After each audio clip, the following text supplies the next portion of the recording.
Hello बच्चों, क्या हालचाल। I hope you all are doing good. मैं हूं बच्चों आपका जूलॉजी का मास्टर टीचर वेंकी सर, और बच्चों आपका स्वागत है वेदांतु के इस नीट एक्स चैनल पे, जहां पे बच्चों हम लोग आपके 11th के ऊपर सबसे ज्यादा फोकस करते हैं। ठीक है। और 11th स्टैंडर्ड के स्टूडेंट्स के लिए हम लोगों ने स्कूल का रिवीजन सीरीज लाया था। बच्चों मैं माफी चाहता हूं कि थोड़ा गैप हो गया जूलॉजी में, कुछ मेडिकल रीजंस के कारण मुझे अपने होम टाउन जाना पड़ा, जहां पे रिकॉर्डिंग की कोई सुविधा नहीं थी, जिसके कारण मैं ये लेक्चर्स नहीं ला पाया। लेकिन इस वीक में बच्चों मैं आपका कंप्लीटली सिलेबस खत्म कर दूंगा, डोंट वरी अबाउट इट। और इसी सिलसिले को आगे बढ़ाने के लिए बच्चों आज हम लोग बहुत क्विकली मूवमेंट एंड लोकोमोशन के बारे में देखने वाले हैं। ठीक है।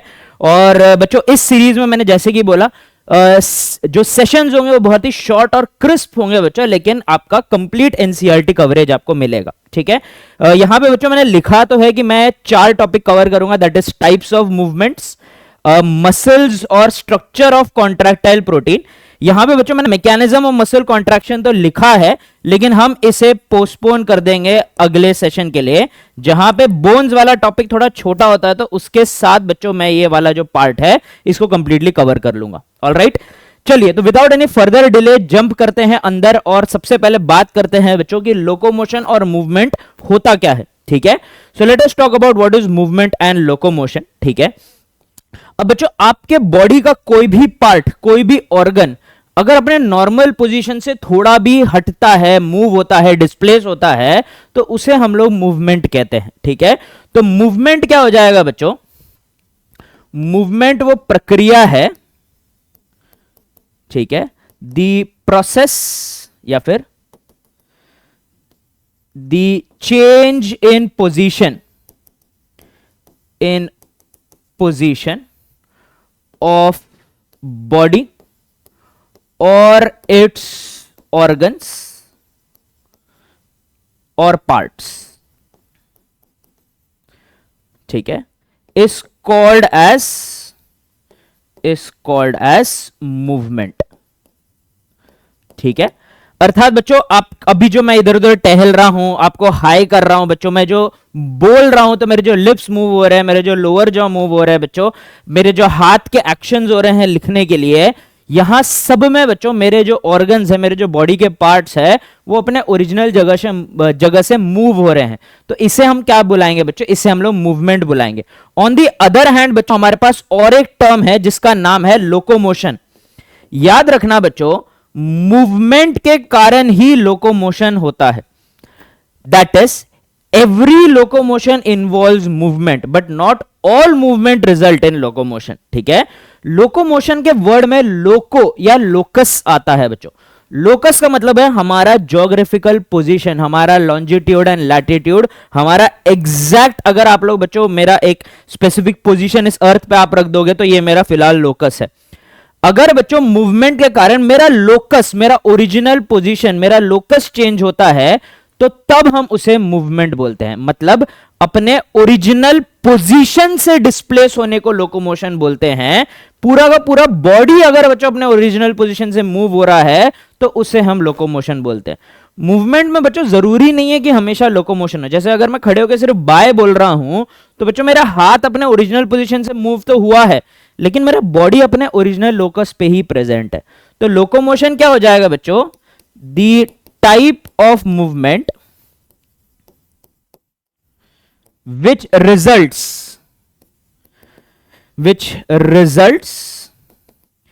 in the change of locus और पोजीशन ऑफ, अभी बॉडी पार्ट नहीं आएगा बच्चों, ऑफ द ऑर्गेनिज्म, मतलब उसका पूरा body, organism is called as locomotion, is called as locomotion. क्या बुलाएंगे बच्चों हम लोग इसको? लोकोमोशन बुलाएंगे। ठीक है।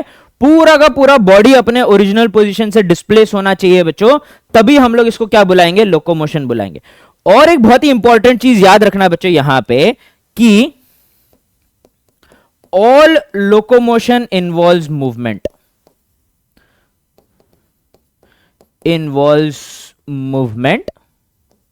But not all movements result in locomotion। सारे मूवमेंट से लोकोमोशन नहीं होगा, ठीक है।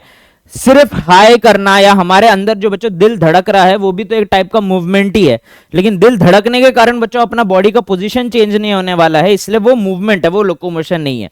लेकिन अपने में हाथ पांव स्विम करने के लिए, चलने के लिए, दौड़ने के लिए, ये सारी चीजों के लिए अगर मैं इस्तेमाल करूं तो तब हो जाएगा बच्चों लोकोमोशन, ठीक है। लोकोमोशन एक बहुत इंपॉर्टेंट प्रॉपर्टी है बच्चों एनिमल्स का। देखो एनिमल्स के पास ना, हम लोग ने जब अरिस्टोटल की बात करते हैं, जब शुरू शुरू के क्लासिफिकेशन हुए थे, तो हम लोग को छोटे या पानी के अंदर रहने वाले जानवरों के बारे में ज्यादा पता नहीं था। माइक्रोस्कोपिक या वेरी टाइनी एनिमल्स के बारे में भी उतना ज्यादा इन फिलोसोफर्स को पता नहीं था। उनके आंखों के सामने क्या दिखते थे? चलते फिरते बड़े बड़े जानवर, ठीक है। तो अरिस्टोटल ने जब प्लांट्स और एनिमल किंगडम को पहली बार अलग किया था, उसने मेन क्राइटेरिया यही बोला था, one of the main criteria यही बोला था कि ये जो जानवर है ये चल फिरते हैं, जो ये प्लांट है ये एक ही जगह पे रहते हैं। इसलिए बच्चों जो टर्म जूलॉजी आया, that is coming from the word zoos. Zoos का मतलब क्या है? मूव करना। जैसे बच्चों आप लोग जो स्पोर या स्पर्म तैरता है उसको अपन लोग जू स्पोर बुलाते हैं, मूवमेंट दिखाने वाला। तो जो जू वर्ड है, जू वर्ड का मतलब ये है बच्चों चलना फिरना, मूवमेंट दिखाना। तो एनिमल्स का बहुत इंपॉर्टेंट फीचर है मूव करना। ये बहुत पहले के फिलोसोफर्स को ही समझ गया था बच्चों, ठीक है। तो इस रीजन के कारण बच्चों हम लोग है ना बहुत सारे अलग अलग टाइप के मूवमेंट्स दिखाते हैं। So what are the major type of movements exhibited by animals? Type of movements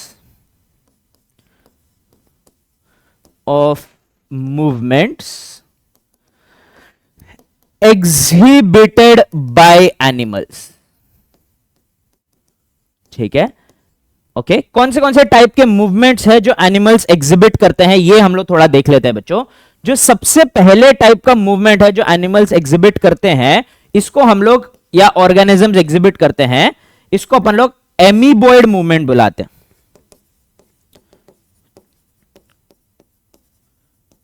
ठीक है। क्या बुलाएंगे बच्चों? एमीबॉइड मूवमेंट बुलाएंगे। यहां पे बच्चों सेल्यूलर एक्सटेंशंस का मदद लिया जाता है, और सेल के अंदर भी बहुत ही रूडिमेंट्री टाइप का मूवमेंट हमेशा होता है, ये साइटोप्लाज्म मूव होते रहता है, जिसको अपन लोग साइक्लोसिस बुलाते हैं। तो साइक्लोसिस के मदद से बच्चों सेल को पूरा का पूरा मूव करवाने को अपन लोग अमीबॉइड मूवमेंट बुलाते हैं, ठीक है। So exhibited by cells, exhibited by cells such as macrophage। हमारे अंदर मैक्रोफेज समान जो सेल्स होते हैं वो ये एग्जिबिट करते हैं बच्चों, ठीक है। यहां पे क्या होता है? Cyclosis resulting in cellular extension and movement. मतलब सूडोपोडिया लाइक सेल्यूलर एक्सटेंशन बनते हैं बच्चों। इसका मतलब है कि सेल काइंडा अपने साइटोप्लाज्म को प्लाज्मा मेम्ब्रेन पे धक्का देके उसको एक साइड से एक्सटेंड करता है और दूसरे साइड से खींचते खींचते मतलब काइंडा रेंगते हुए ले जाता है बच्चों सेल को। तो मैक्रोफेजेस कौन से टाइप का मूवमेंट शो कर सकते हैं बच्चों? अमीबॉइड मूवमेंट शो कर सकते हैं। जो दूसरे टाइप का मूवमेंट एनिमल्स के अंदर या एनिमल शो करते हैं बच्चों, उसको हम लोग बच्चों सीलियरी मूवमेंट बुलाते हैं, ठीक है। सीलियरी मूवमेंट हमारे अंदर कहां दिखेगा बच्चों? हमारे फैलोपियन ट्यूब इन दी फीमेल्स, हमारे ट्रेकिया में मिलेगा बच्चों, ठीक है। सो सम sales exhibit cilia which helps to move substances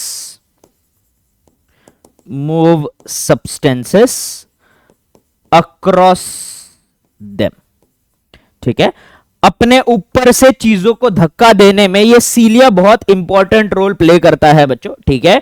for example fallopian tube egg को धक्का देने के लिए, क्योंकि एग खुद मूव नहीं कर सकता, इसलिए एग को धक्का देने के लिए बच्चों वो लोग इस्तेमाल करते हैं सीलिया का।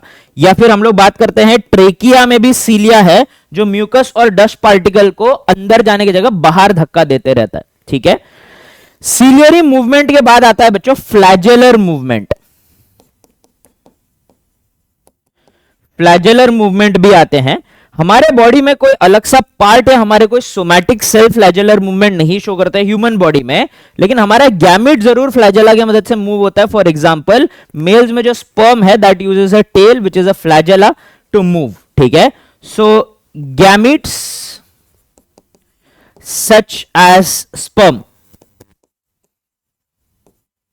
Use flagella to move and swim. ठीक है, और last but not the least हमारे टाइप का मूवमेंट हो जाएगा बच्चों मस्क्यूलर मूवमेंट. ठीक है, the use of muscles to move bones and body parts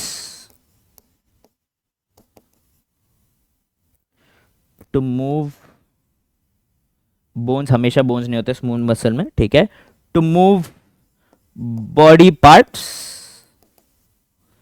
is called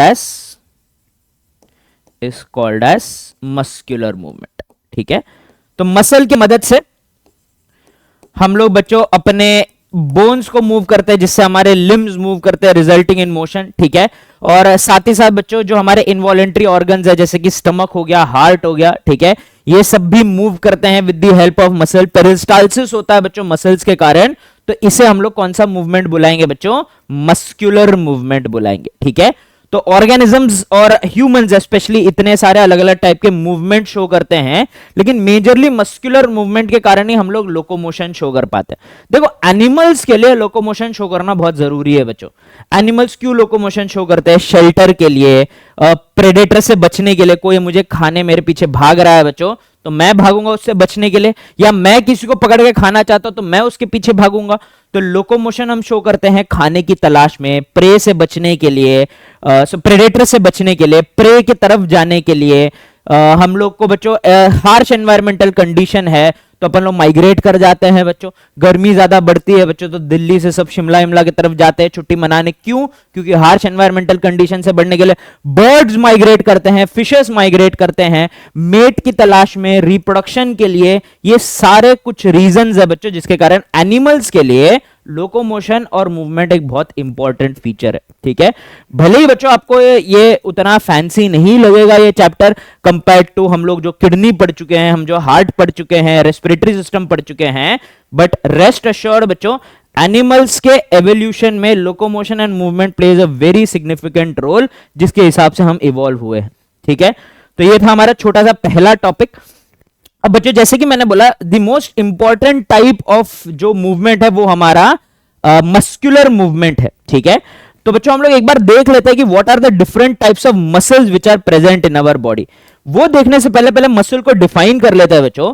muscle हमारे मेसोडर्म से डिराइव्ड एक टिश्यू है. ठीक है, सो मस्कुलर टिश्यू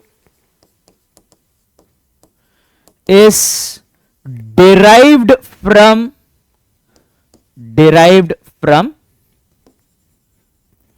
मेसोडर्म. ठीक है, mesoderm and is a excitable and contractile tissue. ठीक है, अब बच्चों याद रखना प्रॉपरली एक्साइटेबल सिर्फ नर्वस होता है, नर्वस टिश्यू होता है, लेकिन मसल भी एक्साइटेबल है कि आप उसको कोई इंपल्स हो तो वो रिस्पॉन्ड करेगा. कैसे रिस्पॉन्ड करेगा? By showing contraction.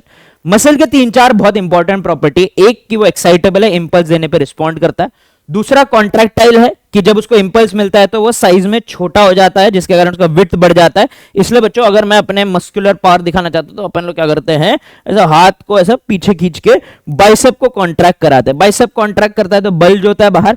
बाइसेप जब बाहर बल्ज होता है बच्चों, वो क्यों होता है बल्ज? क्योंकि मसल का साइज छोटा हो गया, उसका विड्थ बढ़ चुका है. तो डोले शोले जो दिखाते हैं बच्चों दैट इज अ वेरी बढ़िया example of how we are exploiting और showing the contractile ability of our muscular tissue.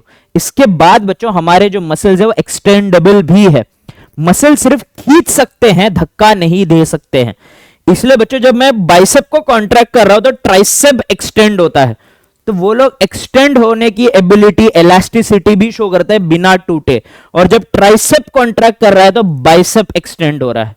तो ये लोग बच्चों एक्सटेंसिबिलिटी भी शो करते हैं, इलास्टिसिटी भी शो करते हैं, और बच्चों एक्सटेंडेड स्टेट से कॉन्ट्रैक्ट होने की एबिलिटी भी हमारे मसल्स रखते हैं। तो they have very high tensile strength as well. तो बढ़िया सा टिश्यू है बच्चों। थोड़ा टाइप्स ऑफ मसल देख लेते हैं कि हमारे बॉडी में कौन से डिफरेंट टाइप के मसल्स है, ठीक है। और उसके कुछ मेन प्रॉपर्टीज के ऊपर ही ध्यान देंगे बच्चों हम लोग सिर्फ, ठीक है। सबसे पहले तो आता है बच्चों हमारा स्केलेटल मसल्स, ठीक है। इन्हें स्केलेटल मसल हम इसीलिए कहते हैं बच्चों क्योंकि ये हमारे बोन के साथ, हमारे स्केलेटन सिस्टम के साथ अटैच्ड है, ठीक है। So they are attached to bones via tendons. Tendons की मदद से किससे जुड़े हुए बच्चों? ये लोग बोन्स के साथ जुड़े हुए हैं, ठीक है। तो बोन्स को मूव करने में, डिस्प्लेस करने में काफी इंपॉर्टेंट रोल प्ले करते हैं, ठीक है। They are made up of long cylindrical unbranched multinucleate muscle fibre, multinucleated muscle fibre. कैसे होते हैं बच्चों? ये लोग लंबे लंबे होते हैं, सिलिंड्रिकल होते हैं, बंडल में प्रेजेंट होते हैं, ठीक है। और अनब्रांच्ड होते हैं, इनके कोई ऐसे ब्रांचेस वांचेस बाहर नहीं निकलते हैं बच्चों। और एक ने अनेक न्यूक्लियस होते हैं, इसलिए मल्टी न्यूक्लिएटेड है। दे आर स्ट्राइएटेड, ठीक है। कैसे है बच्चों? ये लोग स्ट्राइएटेड है, ठीक है। सो स्ट्राइएटेड का मतलब क्या है बच्चों? स्ट्राइएटेड का मतलब है डार्क और ऐसा लाइट बैंड्स नजर आते हैं, ऐसे पट्टी, जेब्रा की तरह ऐसे पट्टियां नजर आती है बच्चों इनके ऊपर, इसलिए इनको स्ट्राइएटेड बोलते हैं।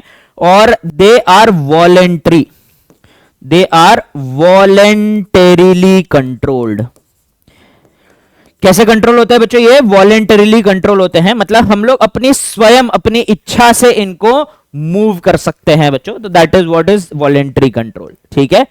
दूसरा जो मसल हो जाएगा बच्चों यहां पे, that is called as the smooth muscle. उसको क्या बुलाएंगे बच्चों हम लोग? स्मूथ मसल बुलाएंगे, ठीक है। स्मूथ मसल जो होता है बच्चों, ये हमारे ऑर्गन्स के दीवारों में मिलते हैं, ठीक है। So found in the walls of internal organs, internal या विसरल ऑर्गन्स बोल सकते हो। बॉडी के अंदर जो ऑर्गन्स होते हैं उनके दीवारों में हमें ये वाले मसल्स मिलते हैं बच्चों। ये किससे बने हैं बच्चों? They are made up of spindle shape. Spindle shape का मतलब है बच्चों कुछ इस तरह इनके मसल फाइबर होते हैं, ठीक है। इसको अपन लोग स्पिंडल शेप बुलाएंगे। एंड से पॉइंटेड है इसलिए फ्यूजीफॉर्म, फ्यूजीफॉर्म, ठीक है। अनब्रांच्ड है बच्चों ये लोग भी, अनब्रांच्ड। यूनिन्यूक्लिएटेड है, एक ही न्यूक्लियस होता है, यूनिन्यूक्लिएटेड मसल्स। मायोसाइट बोलते हैं इनके मसल्स को, मतलब इनके सेल्स को। यूनिन्यूक्लिएटेड मायोसाइट्स प्रेजेंट होते हैं बच्चों, ठीक है। ये लोग अनस्ट्राइटेड या अनस्ट्राइप्ड, बच्चों स्ट्राइप्ड भी यूज करते हैं स्ट्राइटेड के लिए। अगर स्ट्राइप्ड का मतलब स्ट्राइटेड है तो अनस्ट्राइप्ड का मतलब अनस्ट्राइटेड या नॉन स्ट्राइटेड, ठीक है। सो दे आर अनस्ट्राइटेड या नॉन स्ट्राइटेड, अनस्ट्राइप्ड, स्ट्राइएशंस, ठीक है। ये लोग स्ट्राइएशंस शो नहीं करते हैं बच्चों। ये लोग इनवॉलेंटरीली कंट्रोल होते हैं, दे आर इनवॉलेंटरीली कंट्रोल। जैसे कि बच्चों आपको पेरिस्टालसिस करने में अपना कोई इस्तेमाल, अपने कोई दिमाग का या इस्तेमाल या कोई इंस्ट्रक्शन देने की जरूरत अपने विल से नहीं पड़ रही है, ये खुद ही कंट्रोल हो जाते हैं बच्चों, ठीक है। Last but not the least है बच्चों हमारा सुंदर सा सबसे इंपॉर्टेंट मसल जो दिल को मेंटेन करता है, that is the cardiac muscles, ठीक है।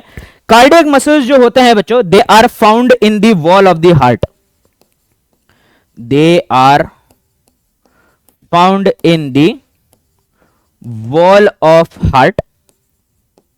ठीक है, हार्ट के दीवार पे आपको बच्चों क्या मिलेंगे, आपको ये वाले मसल्स मिलेंगे। दे आर मेड अप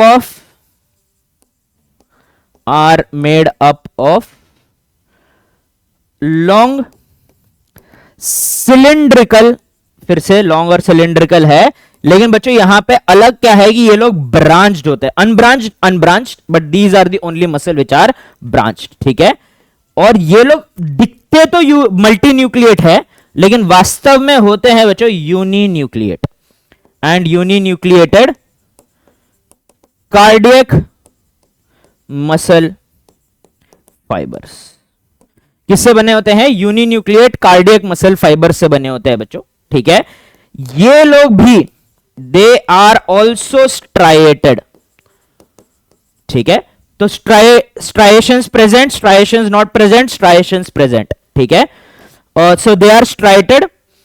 और ऑफ कोर्स बच्चों दिल को तो आपके भरोसे नहीं छोड़ेंगे, वॉलेंटरी कंट्रोल में भूल गए दिल को बीट करवाना, ये सब दिक्कत हो जाएगा बच्चों। ठीक है, so they are also involuntarily controlled. कैसे कंट्रोल होंगे बच्चों ये लोग? इनवॉलेंटरीली कंट्रोल होंगे। ठीक है, so they are involuntarily controlled as well. ठीक है, अब बच्चों इन तीनों में से भी हमें सिर्फ एक ही मसल में ज्यादा इंटरेस्ट है बच्चों, वो है हमारा स्केलेटल मसल।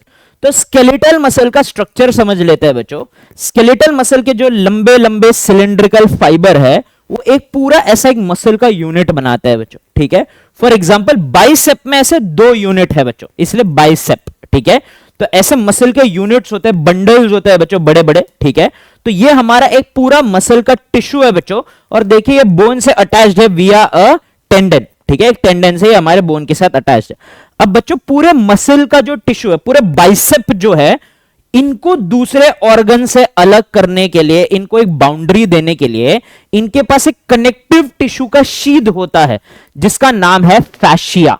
क्या नाम है बच्चों? फैशिया। देखो फैशिया हर ही ऑर्गन के पास होता है, कैविटीज में उनको जगह पे रखने के लिए ऑर्गन्स के अराउंड जो फैशिया होता है, कनेक्टिव टिश्यू का शीद होता है, इसको अपन लोग बुलाते हैं बच्चों विसरल फैशिया। वैसे ही हमारे मसल को भी दूसरे ऑर्गन से अलग करने के लिए, उनका एक बाउंड्री डिफाइन करने के लिए हम लोग एक मस्कुलर कनेक्टिव टिश्यू का शीद लगाते हैं बच्चों, जिसे हम फैशिया कहते हैं। ठीक है, so skeletal muscles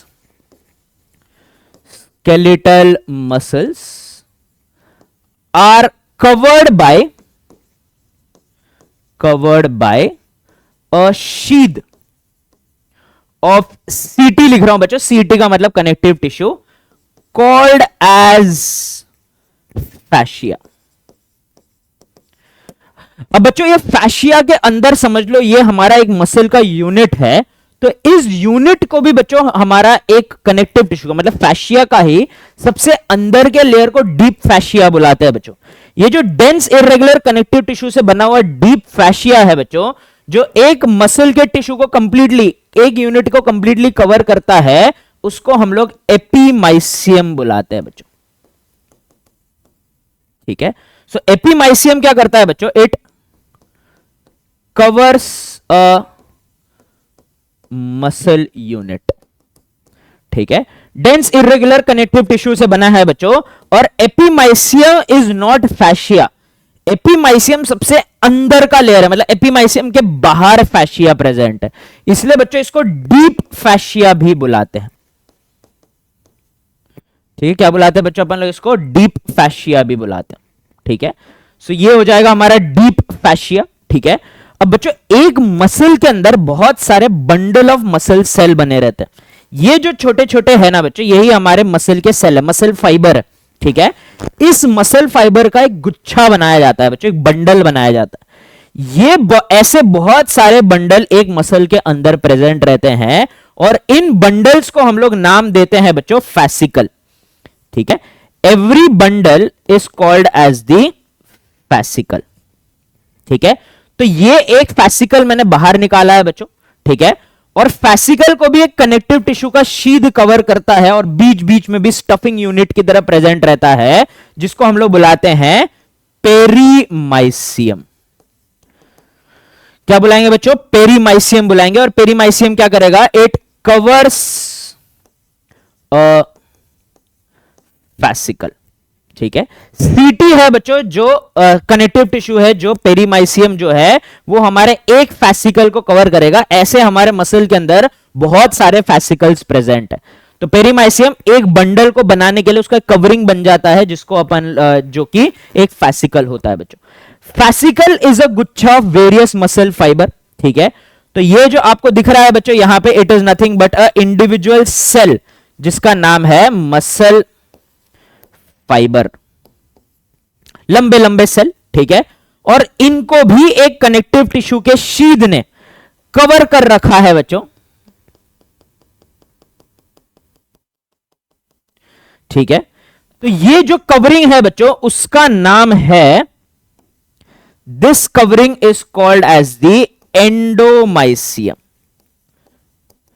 endomysium is the individual covering for each muscle fibre, covering of each muscle fibre. हर एक सेल को एक कनेक्टिव टिश्यू का शीद कवर करता है, जिसको हम लोग एंडोमाइसियम बुलाते हैं। ठीक है, अब बच्चों ये एक मसल फाइबर का क्रॉस सेक्शन कट करके मैंने आपके सामने रख दिया है।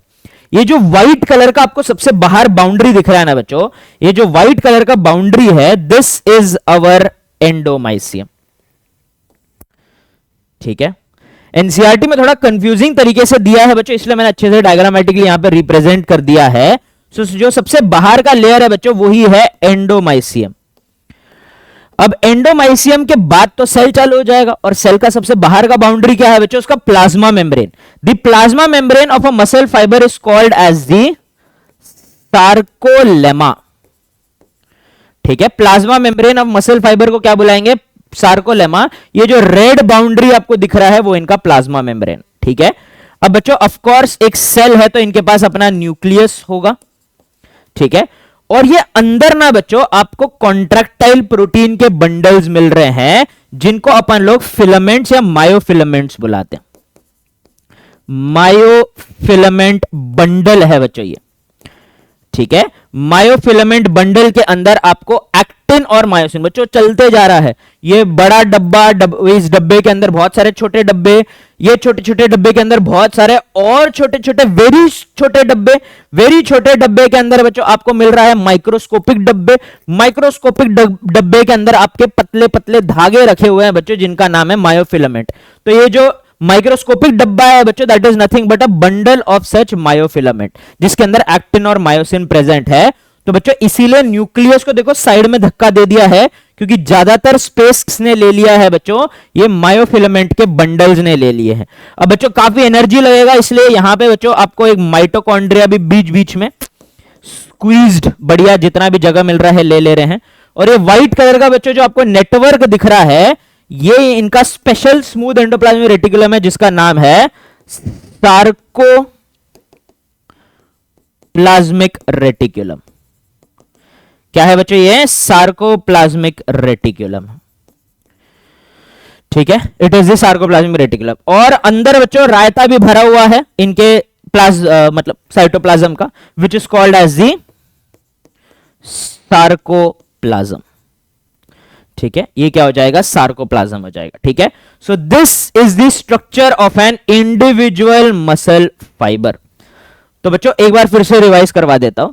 एक पूरा मसल का जो अपना मसल टिश्यू है, एक मसल है बच्चों अपना, उसको कंप्लीटली एक कनेक्टिव टिश्यू का शीद कवर करता है, जिसका नाम है फैशिया, जो उसको एक डिफरेंशिएटिंग बाउंड्री देता है। सबसे अंदर का layer inside the fascia is called as the deep fascia और द एपिमाइसियम, जो डेंस इरेगुलर कनेक्टिव टिश्यू का शीद है कवरिंग द मसल का यूनिट। अब बच्चों अगर किसी मसल में दो यूनिट है तो दोनों यूनिट का एपिमाइसियम अलग अलग रहेगा, लेकिन उनका फैशिया एक ही रहेगा, ये याद रखना बच्चों।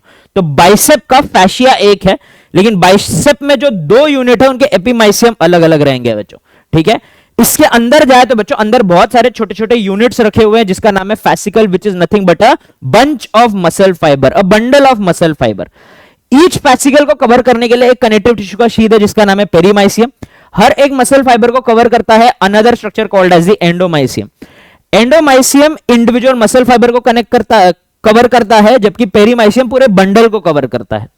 अब हम लोग बच्चों मसल फाइबर का क्रॉस सेक्शन देखें तो एंडोमाइसियम तो दिख रहा है, अंदर उनका खुद का लेयर है which is the plasma membrane sarcolemma. बहुत सारे अंदर मायोफिलामेंट के बंडल दिख रहे हैं हम लोग को, जो कि एक्टिन और मायोसिन थिन और थिक फिलामेंट से बने हुए हैं।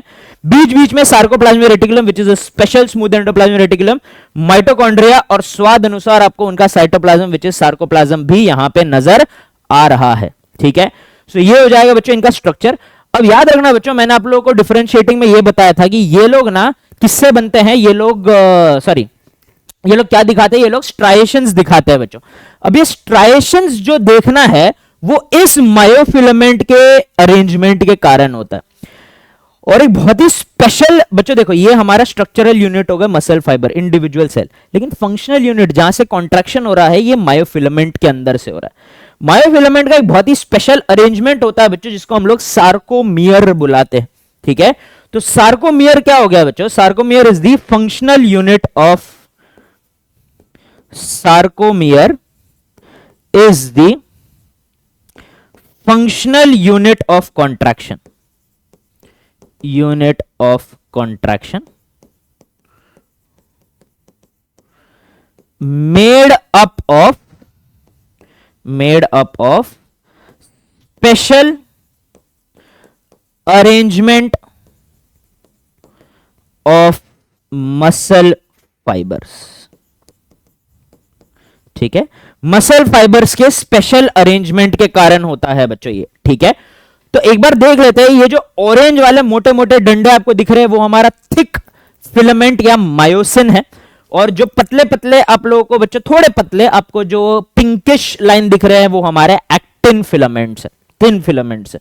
ठीक है, अब बच्चों इनका अरेंजमेंट ऐसा complete length of muscle fibre में ऐसा ही आपको मिलेगा। ठीक है, अब बच्चों हम लोग क्या करते हैं, लाइट माइक्रोस्कोपी में इनके थ्रू लाइट भेजने की कोशिश करते हैं। तो बच्चों जब ये वाला पार्ट जहां से मायोसिन स्टार्ट हो रहा है और जहां पे मायोसिन खत्म हो रहा है, इस वाले पार्ट से जब लाइट जाता है बच्चों, मायोसिन बहुत मोटा है तो उसके थ्रू लाइट पास नहीं हो पाता है। उसके ऊपर जगह जगह पे इनको एक्टिन ने ओवरलैप कर रखा है, तो और हिंड्रेंस मिलता है लाइट को पास होने में। तो जो लाइट माइक्रोस्कोपिक इमेज है बच्चों, इसमें ये पार्ट ना थोड़ा सा डार्क नजर आता है बच्चों, इसलिए इसको डार्क बैंड या अनआइसोट्रोपिक या ए बैंड बुलाते हैं। So this part is called as the A band और द अनआइसोट्रोपिक बैंड। ठीक है, सो ए बैंड या anisotropic band is the dark band, जहां पे मायोसिन फिलामेंट्स है मेजरली, जगह जगह पे इनको एक्टिन फिलामेंट्स ने भी ओवरलैप कर रखा है। ठीक है, और हाँ बस इतना ही। ठीक है, it is the dark band, anisotropic band होता है बच्चों ये। ठीक है, अनआइसोट्रोपिज्म का मतलब है कि जितना लाइट इस साइड जा रहा है उतना लाइट उस साइड से पास नहीं हो रहा, तो डार्क हो गया है ये। ठीक है, अब बच्चों लेकिन ए बैंड के बीच में आप थोड़ा नजर फरमाइए बच्चों। ठीक है, यहां पे एक छोटा सा गैप है जहां पे एक्टिन ने इनको ओवरलैप नहीं किया है, तो यहां पे सिर्फ मायोसिन फिलामेंट है, तो थोड़ा सा रेजिस्टेंस कम हो गया है लाइट को पास होने में।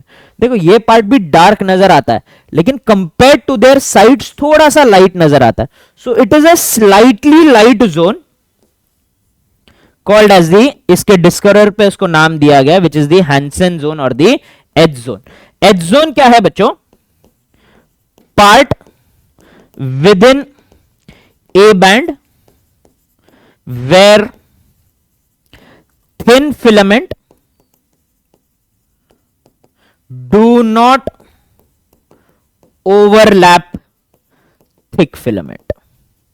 अर्थात एक सेंट्रल गैप है बच्चों बिटवीन दी थिन फिलामेंट्स, जहां पे वो लोग थिक फिलामेंट को ओवरलैप नहीं करते हैं। ठीक है, अपीयर्स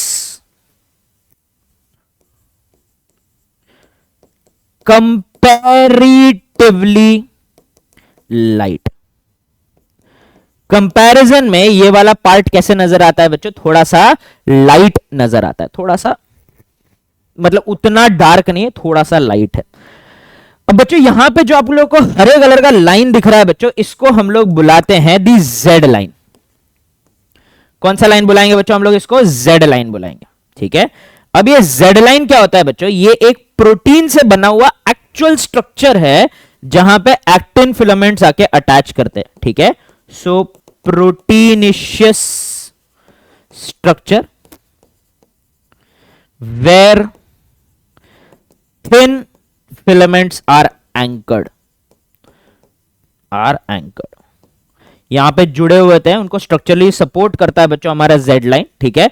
तो यहां पे आके काफी सारे थिन फिलामेंट्स जुड़े हुए हैं और इसी को हम लोग क्या बुलाते हैं, जेड लाइन बुलाते हैं बच्चों, ठीक है। जेड लाइन कहां से स्टार्ट होता है बच्चों, जेड लाइन स्टार्ट होता है यहां पे जहां पे मायोसिन खत्म हुए हैं और यहां पे जहां, सॉरी जेड लाइन तो ये हो गया ग्रीन वाला लाइन।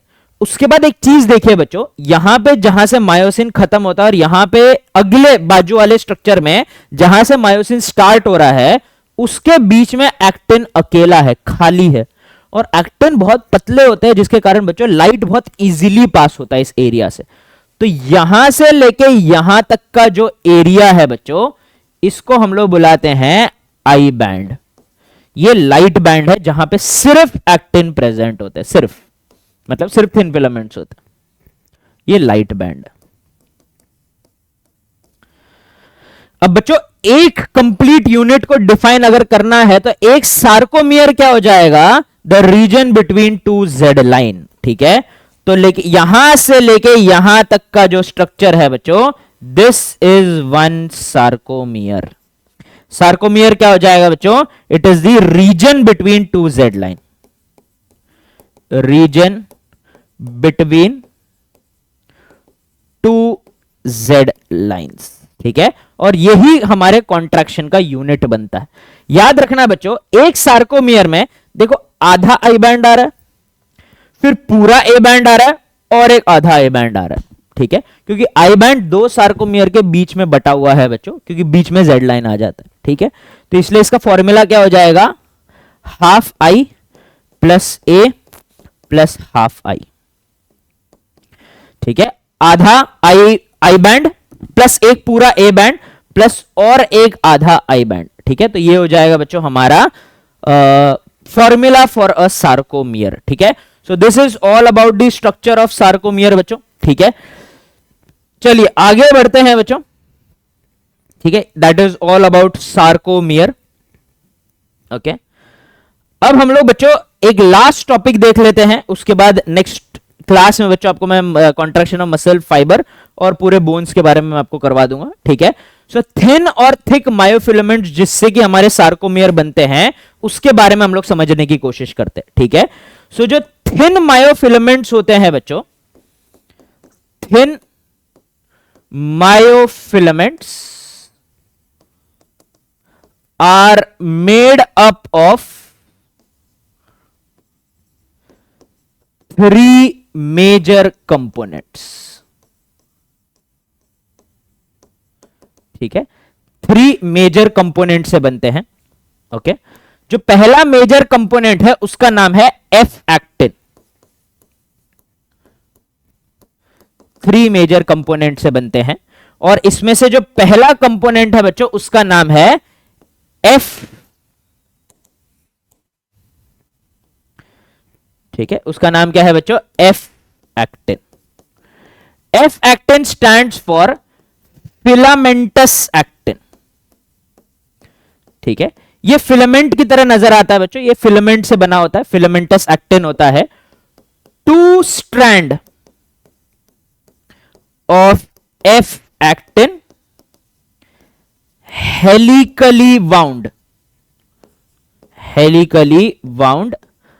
अगेंस्ट ईच अदर, ठीक है। तो देखो बच्चों दो ब्लू ऐसे मोती के माला लाइक स्ट्रक्चर दिख रहे हैं। तो ये जो दो मोती के माला लाइक स्ट्रक्चर है बच्चों, ये दो एफ एक्टिन के फिलामेंट है जो एक दूसरे के साथ ऐसे हेलिकली वाउंड है, ठीक है। ईच एफ एक्टिन, ये जो बच्चों मोती का माला का इंडिविजुअल यूनिट क्या हो जाएगा, एक मोती। वैसे ही पूरा ये फिलामेंट ऑफ एक्टिन का एक यूनिट हो जाएगा G actin which is globular actin, ठीक है। So each F actin is made up of individual units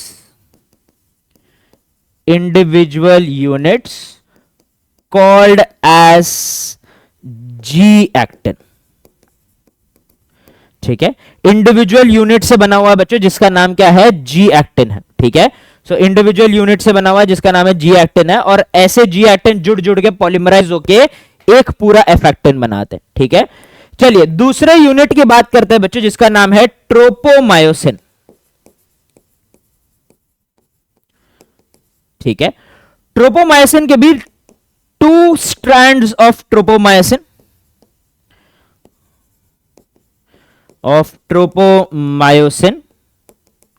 run parallel to F actin filaments each। ठीक है, each F actin filament मतलब ये जो ब्लू लाइन है, यहां पे देखिए बच्चों एक पिंकिश लाइन उनसे पैरेलली बिल्कुल दौड़ रहा है। ठीक है, तो ये जो पिंकिश लाइन है, एक एफ एक्टिन के साथ एक पिंकिश लाइन, दूसरे एफ एक्टिन के साथ दूसरा पिंकिश लाइन, ये भी एफ एक्टिन के साथ ही बच्चों पैरेलली दौड़ रहे हैं, हेलिकली ही दौड़ रहे हैं इनके साथ ही। इसको हम लोग ट्रोपोमायोसिन बुलाते हैं बच्चों। ठीक है, तो यहां पे लेबलिंग कर लेते हैं बच्चों। ये जो पिंकिश लाइन है बच्चों, यहां पे ये है हमारा ट्रोपोमायोसिन। ठीक है, और ये जो ब्लूइश मोती का माला है बच्चों, यही है हमारा एफ एक्टिन। एफ एक्टिन का एक एक जो बीड है बच्चों, वही हो जाएगा ग्लोबुलर या जी एक्टिन। ठीक है, last but not the least होता है बच्चों हमारा ट्रोपोनिन नाम का एक प्रोटीन। प्रोटीन यूनिट, ठीक है, which is placed at regular intervals across the length of the thin filament। ठीक है, थिन फिलामेंट के पूरे लेंथ में बीच बीच में बच्चों एक प्रोटीन का यूनिट है, ये जो येलोइश दिख रहा है आप लोग को। ठीक है, ये जो येलोइश यूनिट आप लोग को दिख रहा है बच्चों, इसी को अपन लोग ट्रोपोनिन बुलाते हैं। ठीक है, ट्रोपोनिन बुलाते हैं। तो ये हो जाएगा बच्चों हमारा structure of the thin myofilament. अब बच्चों ट्रोपोनिन का काम होता है कि जी एक्टिन के ऊपर ना एक साइट होता है जिसको मायोसिन बाइंडिंग साइट बोलते हैं, जो मसल के कॉन्ट्रैक्शन में आपको काफी इंपॉर्टेंट रोल प्ले करता है। तो नॉर्मली जब हमें मसल को कॉन्ट्रैक्ट नहीं करना है तो एक्टिन को मायोसिन से जुड़ना नहीं चाहिए। और मायोसिन कहां पे जुड़ता है एक्टिन पे? वो मायोसिन बाइंडिंग साइट पे जाके जुड़ता है। तो मायोसिन बाइंडिंग साइट जो है एक्टिन के ऊपर प्रेजेंट है ना, ट्रोपोनिन उसको छुपा के रखता है। ठीक है, सो बेसिकली बच्चों और डिटेल में जाऊंगा, ये बहुत ही मैं एनसीईआरटी के शब्दों को इस्तेमाल कर रहा हूं जो कंप्लीटली एक्यूरेट नहीं है।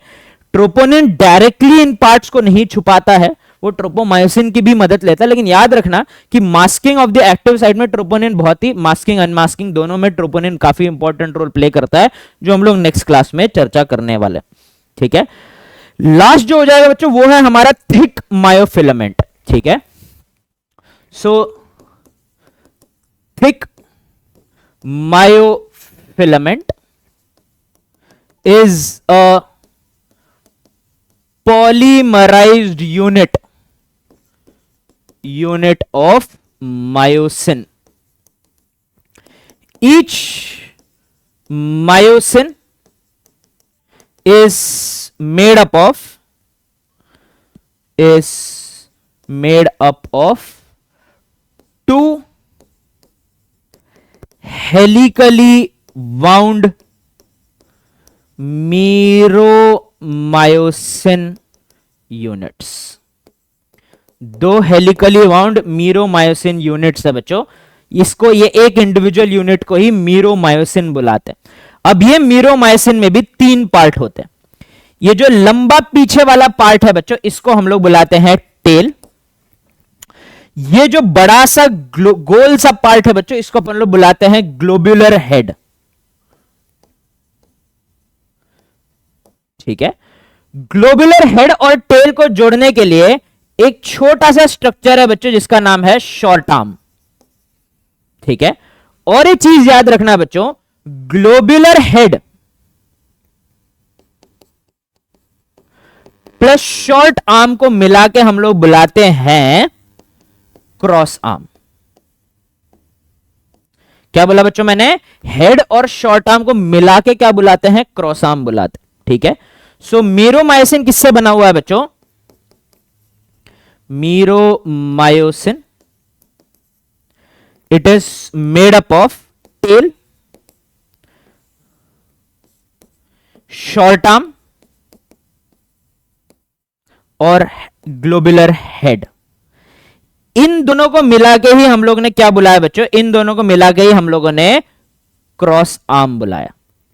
ठीक है, क्या बुलाया है? क्रॉस आर्म बुलाया। ठीक है, अब बच्चों ये अलग अलग टाइप के प्रोटीन से भी बनते हैं। अगेन एनसीईआरटी ने इसको बहुत सिंप्लीफाई कर दिया है, एकदम आप लोग डीप में पढ़ोगे तो it is not completely accurate. Tail बनता है एक प्रोटीन से जिसका नाम है लाइट मेरोमायोसिन, ऑल्सो प्यार से कॉल्ड एज LMM। और क्रॉस आर्म मतलब शॉर्ट आर्म और हेड बनता है with the help of heavy meromyosin which is also called as HMM। ठीक है, जैसे कि मैंने बोला बच्चों कंप्लीटली एक्यूरेट नहीं है तो ध्यान रखना, एनसीईआरटी के हिसाब से इतना याद रख लेना बच्चों, आगे जाके जब पढ़ोगे थोड़ा आपको डिफरेंसेस नोटिस होंगे बच्चों। ठीक है, अब बच्चों याद रखना ये अगर पूरा एक मायोसिन का बंडल है तो ये क्रॉस आर्म और हेड रेगुलर इंटरवल्स में बाहर की तरफ प्रोजेक्ट होते हैं। ठीक है, so in myosin the head projects outwards at regular intervals, ऐसे बाहर की तरफ निकल जाते हैं। ठीक है, और ईच हेड में 3 इंपॉर्टेंट पार्ट होते हैं बच्चों। ठीक है, 3 इंपॉर्टेंट साइट होते हैं। पहला साइट है जिसको एक्टिन बाइंडिंग साइट बुलाते हैं। अगर एक्टिन के पास मायोसिन को जोड़ने के लिए एक जगह है तो मायोसिन के पास एक्टिन से जुड़ने के लिए एक जगह है जिसको एक्टिन बाइंडिंग साइट बुलाते हैं। एक साइट है बच्चों जहां पे एक एंजाइम होता है जिसका नाम है एटीपी तोड़ने वाला एंजाइम एटीपेस, तो इसको एटीपेस साइट बोलते हैं, जहां पे एक एंजाइम प्रेजेंट होता है जिसका नाम है एटीपेस। और यहां पे आके बच्चों एटीपी जुड़ता है जिसको एटीपेस तोड़ेगा बच्चों, तो इसको अपन लोग बुलाएंगे एटीपी बाइंडिंग साइट। क्या बुलाएंगे बच्चों अपन लोग? इसको एटीपी बाइंडिंग साइट बुलाएंगे। ठीक है, so that is all about the structure of thick filament. तो थिन और थिक फिलामेंट दोनों देख लिए हैं बच्चों हम लोगों ने। नेक्स्ट क्लास में इसी के साथ साथ ये टॉपिक तो हो गया है बच्चों समाप्त।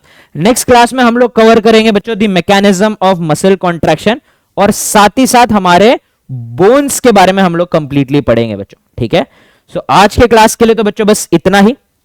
इसी के साथ साथ हमारा क्लास होता है बच्चों समाप्त। ठीक है, हमारे स्केलेटन भैया देखो काफी खुश है, कॉफी वॉफी भी उठा के ला लिया, बढ़िया सा बीनी भी पहने हैं। ठीक है, तो ये सिग्निफाई करता है बच्चों कि हमारा क्लास हो चुका है समाप्त। मिलते हैं बच्चों हमारे अगले क्लास में, तब तक के लिए this is Venky sir signing off. Like share subscribe करना मत भूलना बच्चों।